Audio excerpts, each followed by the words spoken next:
तमाम खबर शामिल करेंगे इस्लामाबाद से कि इलेक्ट्रिक ने नादहिंदगान के 68 अरब रुपए भी बर्बाद बिल देने वालों से वसूल करने की तैयारी मुकम्मल कर ली है।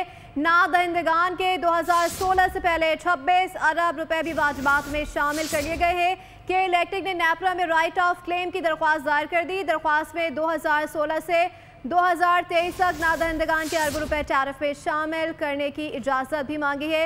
इसी हवाले से मजीद जानते हैं नुमाइंदा बोल न्यूज़ मलिक सईदवान से। जी मलिक सईदवान, कुछ एतराज़ात भी आयद किए गए हैं, तफसीलात क्या हैं, आगाह कीजिएगा। जी बिल्कुल, केरल इलेक्ट्रिक ने नादहिंदगान के 68 अरब रुपए बर वक्त बिल देने वालों से वसूल करने की तैयारियां मुकम्मल करी हैं और इस हवाले से नेपरा में दरख्वास्त दे दी है। नादहिंदगान के 2016 से पहले के 26 अरब रुपए भी वाजबात में शामिल किए गए। केरल इलेक्ट्रिक ने नेपरा में राइट ऑफ क्लेम की दरख्वास्त दायर कर दी है। दरख्वास्त में 2016 से 2023 तक के नादहिंदगान के अरबों रुपए टैरिफ में शामिल करने की इजाजत मांगी है।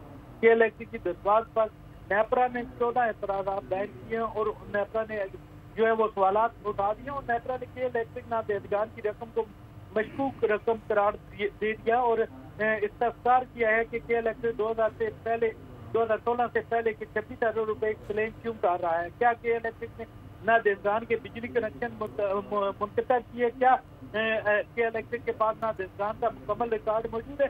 नेपरा की जानिब से ये भी सवाल किया गया कि केरल इलेक्ट्रिक ने 1 करोड़ से कम नादहिंदगान के कनेक्शन मुनक़ता क्यों नहीं किए? क्या केरल इलेक्ट्रिक ने नादहिंदगान से वसूली के लिए कानून का सहारा लिया? लॉ एंड ऑर्डर की सूरत में टैरिफ में 5% से 2% इजाफा दोबारा क्यों मांगा गया है? नेपरा ने दरख्वास्त पर फ्रीकेंट से जो है नोटिस भी जारी कर दिए और 7 दिनों में आराम भी चालू कर दिए। नेपरा दरख्वास्त पर 21 नवंबर को इस मामले पर समाप्त भी करेगा। जी नुमाइंदा इस्लामाबाद मलिक सईदवान आगाह करे थे, आपका शुक्रिया। सब्सक्राइब करें और बेल दबाएं ताकि कोई खबर रह न जाए।